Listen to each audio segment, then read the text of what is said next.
Continuing with section 5.2. So we left here. So I asked you to do this problem. So this is how I have done. Did you get the same answer? Or did you stop here? So just remember, if you stopped here, you are not wrong. So your answer is correct. But try to rationalize. Try to not leave a square root in the denominator.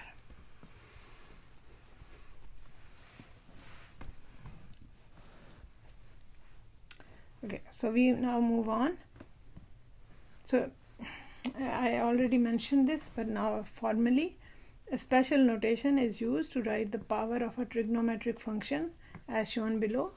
So for a real number x and a positive integer n, if we have sine of x raised to the power n. By the way, note how I am reading it. I'm saying sine of x. So actually it should be sine of x like this. But often we don't put these parentheses here. Like remember log. So log is a function. So if I say log of x, it should be like this. But often we write it like log x. But it's a function, okay? So sine is a function. So sine of x raised to the power n is the same as sine raised to n x. And then same thing with other trigonometric functions. Okay, so now let's look at example 2. It says find the values of all the trig functions of x. Now see, now we are using x for t. Okay, now first we did everything with t. We defined the functions of t, all the trig functions, as independent variable was t, right? But now we can actually put any symbol over here. You will later on see cosine of something like this. So what is this? This is called theta. This is a what are they called? Alpha, beta, gamma. This is from that family. Okay. So Greek alphabet, sorry. So theta or cosine of y, you might even see. You might see cosine of something like this, cosine of phi, something. Some people call it phi, some people call it phi. So and there could be other symbols as well. Okay.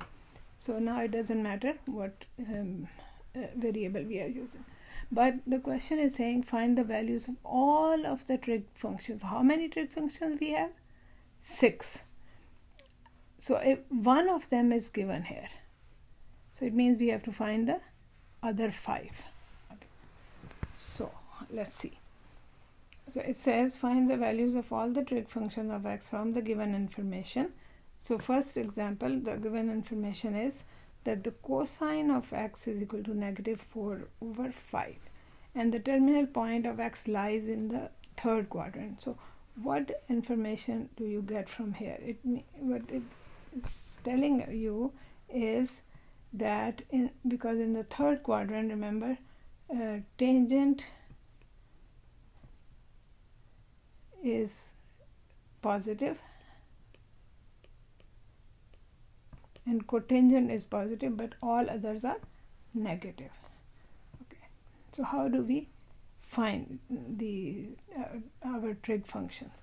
So mainly, if you know sine, cosine and tangent, then the other 3 are just the reciprocal of those. So that's what I am going to do. I am going to start by using my Pythagorean identity. Okay, the Pythagorean identity says sine square.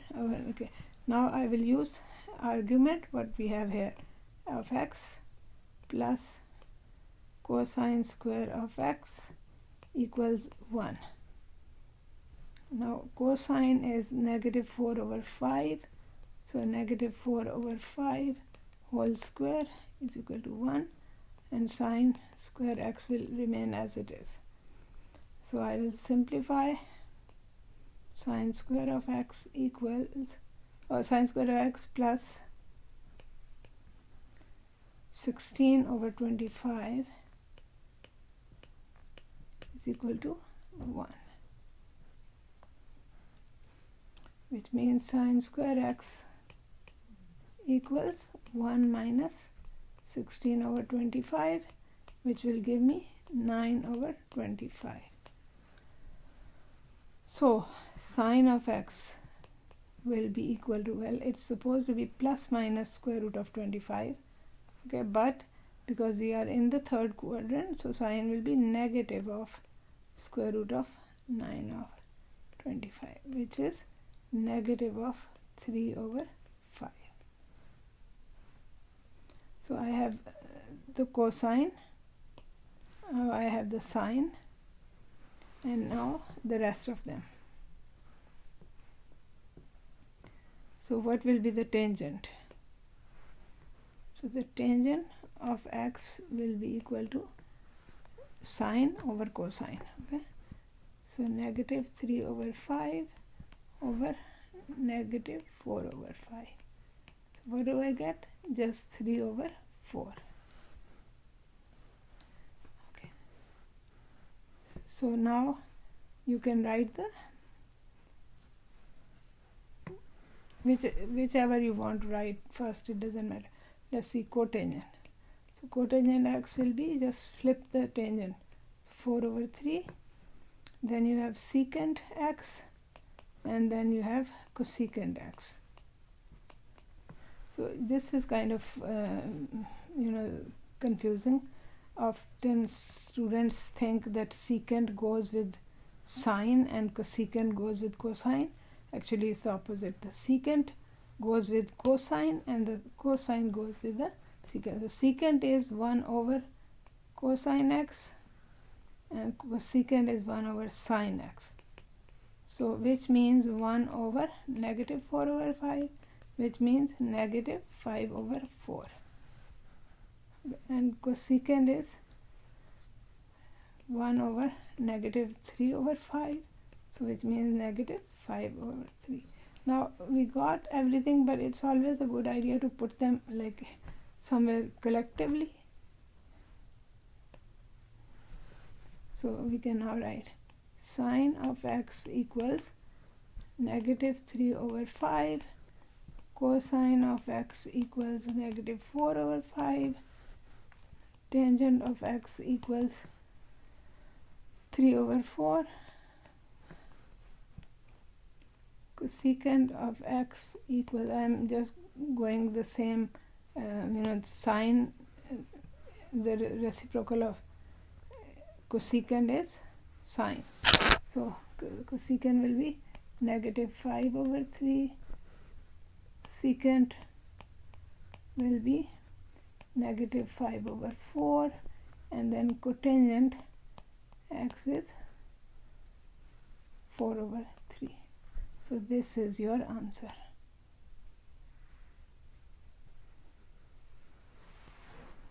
Okay. Next example. So this is the information given to us. The cosecant of x is 2, and then it says cosine of x is less than 0. So it means cosine of x is negative. Where is cosine negative? In quadrant 2 and 3. So this is 2 and this is 3. So in these two quadrants, the cosine has a negative value. So it could be in one of these. Now this information actually tells us what is, immediately you can say sine of x is 1/2. So sine of x is positive, so it means we are in the second quadrant. So in the second quadrant, only sine and cosecant are positive. Everything else is negative. So while you evaluate them, just make sure you understand with what is negative and what is positive. Okay, so now I have sine. I can again use the Pythagorean identity that sine square x plus cosine square x is equal to 1.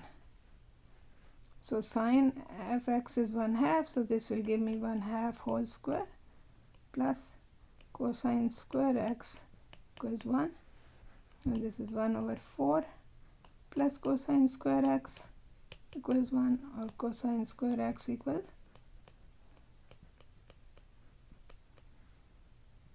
3/4. So cosine x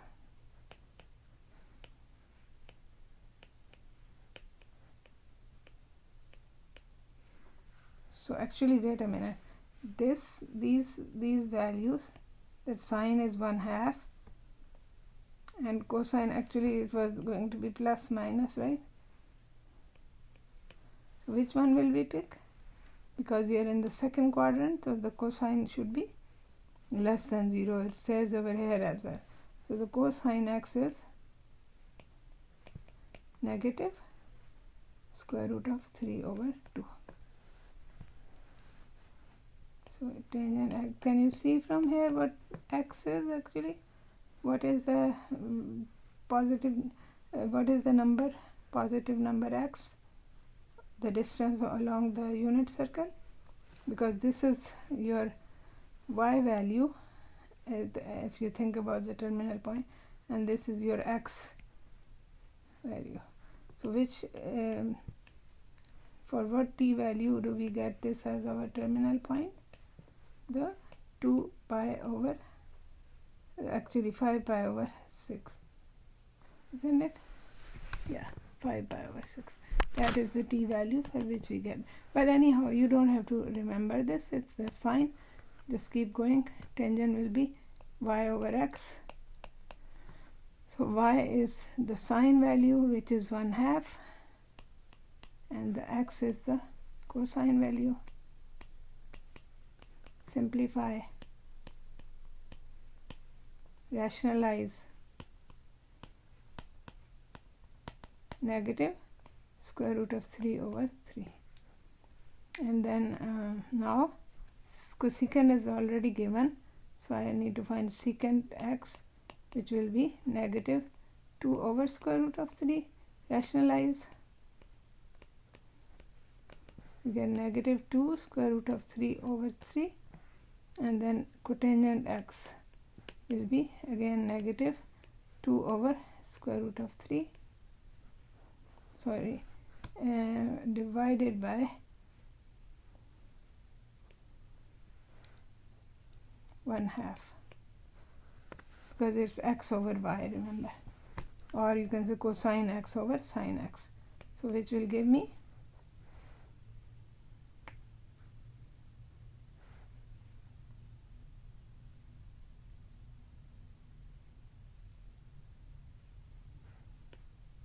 okay, I got this one wrong. This is supposed to be negative square root of 3/2 and then divided by 1/2, so it will give me, okay, and the last, yeah, we got all of them. Now I will put them in a concise form. So we can start with any, but usually sine x is equal to 1/2, cosecant x is equal to 2, cosine of x is negative square root of 3/2, secant of x is negative 2 over square root of 3, which we rationalized, and we got negative 2 into square root of 3/3, and then tangent of x is negative 1 over square root of 3, which we rationalized, and we got negative square root of 3/3, and then cotangent of x is negative square root of 3. So this is our final answer.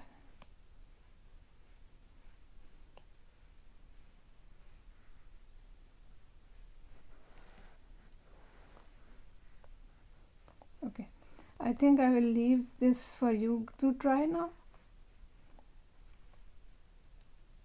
So this is quite similar, just that now you are given the terminal point, so you don't have to use the identities like I used, but this is your x value.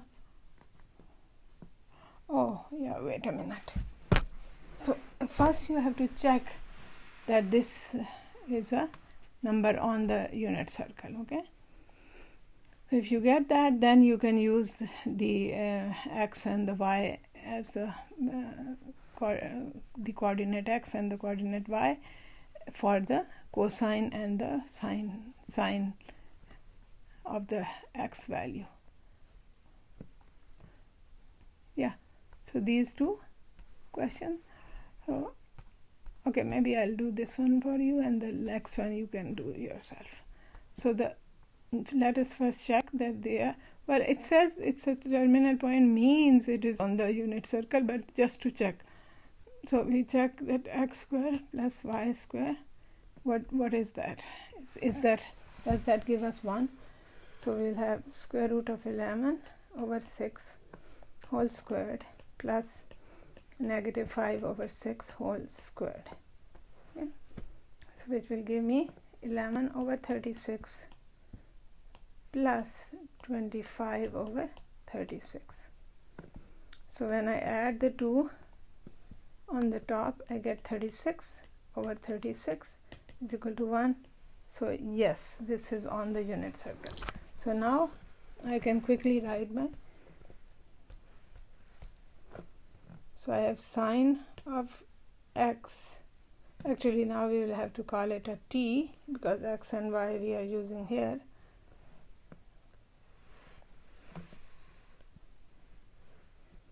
Sine of t will be the y value,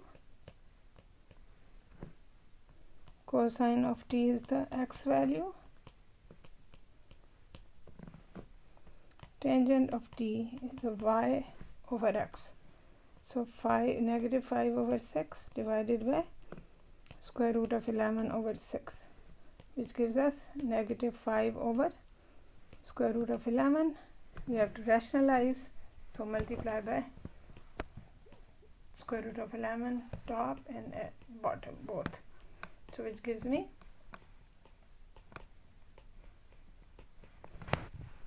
so this is tangent of t. Then we have cosecant t, which will be the reciprocal of sine, so it will be minus 6 over 5.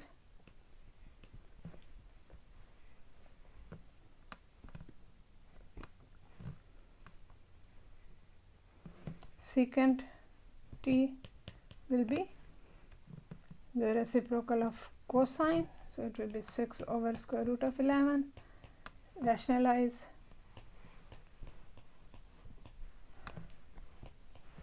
six into square root of 11 over 11. What is left? 1, 2, 3, 4, 5, the last one cotangent of t, which will be 1 over tangent, or you can go back and say it is x over y. So x is negative 5 over 6 and x is 11 square root of 11 over 6 and y is negative 5 over 6. So we get negative 11 square root over 5. Yeah.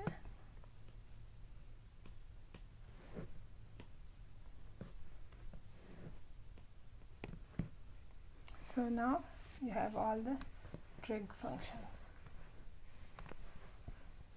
Okay, so I will leave this one for you guys to try, and then we'll see. So this is the second one.